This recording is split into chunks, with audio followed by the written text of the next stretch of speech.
A will, a hope immense now seized his heart, and to discern the superhuman form, he raised his eyes to unseen spiritual heights, aspiring to bring down a greater world.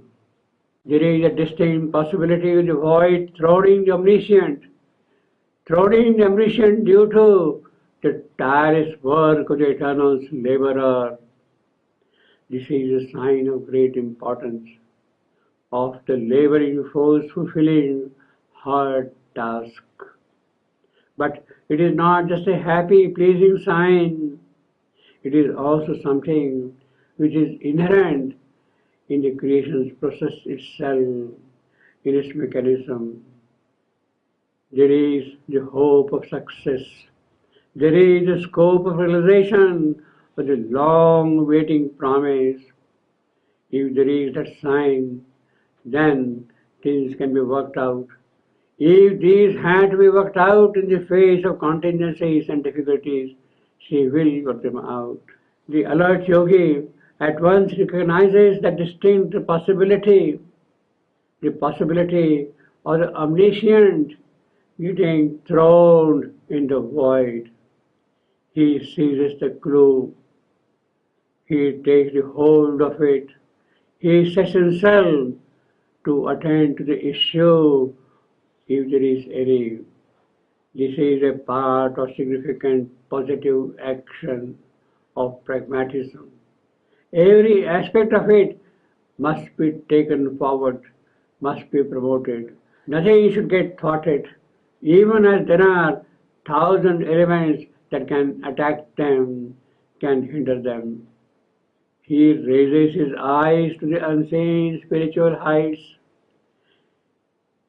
He raises the eyes to discern the superhuman form that must eventually appear here.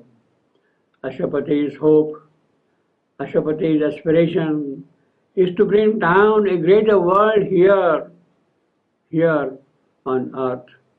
Not just a greater world, it has to be a world with the glories of the Spirit expressing themselves in the mortal realms. That is the real concern of the yogi. That is the real concern of Ashwapati.